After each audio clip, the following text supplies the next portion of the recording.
ओम नमो भगवते वासुदेवाय नमः। स्वागत है आप सभी का अपने YouTube channel Hariom Sharma money tips पर। आज मैं आपको मार्गशीर्ष मास के 24वें अध्याय की कथा सुनाने जा रहा हूँ। ध्यान से श्रवण करना है। एक समय नारद जी बैकुंठ लोक पहुँचे। वहाँ उन्होंने देवी लक्ष्मी को अत्यंत ही प्रसन्न अवस्था में देखा। नारद जी ने विनम्रता से पूछा, माता आज आप इतनी प्रसन्न क्यों हैं? इसका क्या कारण है? देवी लक्ष्मी मुस्कुराकर बोली, है नारद, मार्गशीर्ष मास मेरा अत्यंत ही प्रिय महीना है। इस महीने में जो भी स्त्री या पुरुष विधि पूर्वक व्रत, दान और उपवास करते हैं उनके घर में स्थायी धन समृद्धि रहती है। मैं स्वयं उनके घर में निवास करती हूँ। मार्गशीर्ष मास के जितने भी गुरुवार आते हैं, बृहस्पतिवार का व्रत होता है, उसमें माता लक्ष्मी की पूजा की जाती है। मार्गशीर्ष मास के जितने भी गुरुवार हैं, सभी गुरुवार को माता लक्ष्मी की विशेष रूप से आराधना की जाती है। माता लक्ष्मी प्रसन्न होकर के अपने भक्तों की मनोकामना पूरी करती हैं।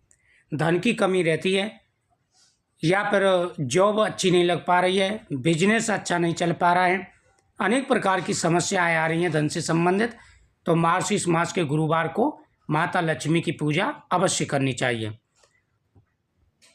लक्ष्मी जी ने कहा, इस मास में प्रातः स्नान करके भगवान विष्णु का शुद्ध मन से स्मरण करें। श्री हरि को तुलसी, पीले पुष्प और दीपदान अत्यंत ही प्रिय हैं। जो व्यक्ति मार्गशीर्ष मास में एक दिन भी नियम पूर्वक दीप जलाता है, उसे अनेक जन्मों के पापों से मुक्ति मिल जाती है। इसके बाद लक्ष्मी जी एक पुरानी कथा सुनाती हैं। एक गांव में एक गरीब ब्राह्मण रहता था। घर में खाने तक का साधन नहीं था, लेकिन हृदय बहुत ही पवित्र था। सबसे मेन होता है हृदय पवित्र हो, किसी के प्रति भी बैर भाव ना रखें, ईर्ष्या भाव ना रखें और सबका भला चाहे मन से, और भगवान की पूजा पाठ करें, दीपदान करें, हर मनोकामना पूरी हो जाती है। ऐसा ही ब्राह्मण था, किसी से ईर्ष्या नहीं करता था, हमेशा भगवान के मन ध्यान में रहता था, लेकिन गरीब था। मार्गशीर्ष मास का महीना आरंभ हुआ तो उसने मन में ठान लिया, मैं इस महीने में रोज़ शाम को श्री हरि के लिए दीप जलाऊंगा, चाहे कुछ भी हो जाए।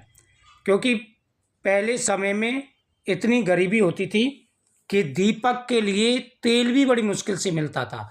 अब तो आसानी से मिल जाता है। पहले समय में इतनी भी व्यवस्था नहीं थी, लोगों के पास गरीबी बहुत थी। तो ब्राह्मण ने इसी प्रकार का मन में संकल्प किया कि गरीबी तो है, लेकिन कुछ भी हो, मैं पूरे महीने मार्गशीर्ष मास में माता लक्ष्मी और भगवान विष्णु के सामने दीपक जलाऊंगा। उसने मन में अपने में ठान लिया। पहले दिन उसके पास तेल भी नहीं था। पत्नी ने कहा, एक दाना अनाज भी नहीं है, दीप कैसे जलाएंगे? ब्राह्मण बोला, जो भगवान ने दिया है उसी से प्रयत्न करेंगे।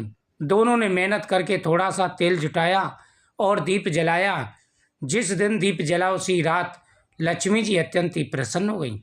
और पहले इतनी सत्यता थी, इतनी मतलब यह कि पवित्रता थी कि देवी देवता बहुत जल्दी प्रसन्न हो जाते थे। अब तो नहीं होते, लेकिन पहले समय में सत्य ज़्यादा था। क्योंकि जिस प्रकार से सतयुग में चारों धर्म के पैर होते हैं, अधर्म का एक भी पैर नहीं होता है, उसी प्रकार त्रेता युग में 3 पैर धर्म के और 1 अधर्म का होता है। द्वापर युग में 2 धर्म के 2 अधर्म के रहते हैं, लेकिन कलयुग में 3 पैर अधर्म के रहते हैं और 1 पैर धर्म का रहता है। तो बड़ा ही बहुत ही शुभ समय होता है और सत्यता ज़्यादा रहती है और समय में। तो माता लक्ष्मी प्रसन्न हो गई और माता लक्ष्मी ने उन्हें वरदान दिया कि हे ब्राह्मण, मैं तुम्हारी पूजा पाठ से अत्यंत प्रसन्न हूँ। जिस प्रकार से तुमने तेल न रहते हुए भी माता लक्ष्मी की पूजा की है, अब तुम्हारा समय बदलेगा, भाग्य बदलेगा और तुम्हारे पास सुख और समृद्धि आएगी। लक्ष्मी जी ने अंत में कहा, हे नारद, मार्गशीर्ष मास में जो भी पूजा करते हैं, दीपदान करते हैं, विष्णु और लक्ष्मी जी की पूजा करते हैं, उनके घर में कभी भी धन की कमी नहीं रहती। धन, लाभ, सुख, शांति, सौभाग्य और हर प्रकार की खुशियाँ उनके जीवन में आती हैं। हर प्रकार की मनोकामना पूरी हो जाती है। सभी को पूरे नियम और पवित्रता के साथ में अवश्य ही भगवान का पूजन करना चाहिए। इससे हर मनोकामना पूरी हो जाती है। वीडियो को शेयर करें, चैनल को सब्सक्राइब करें, कमेंट में श्री महालक्ष्मी नमः जरूर लिखें। माता लक्ष्मी आपकी हर मनोकामना पूरी करेंगी। जीवन में आ रहे सारे कष्ट और परेशानियां दूर होंगे और बहुत बड़ा लाभ आपको मिलेगा। प्रतिदिन कथाओं का श्रवण किया करें, आपके जीवन में आ रहे सारे कष्ट दूर हो जाएंगे। जय श्री कृष्ण।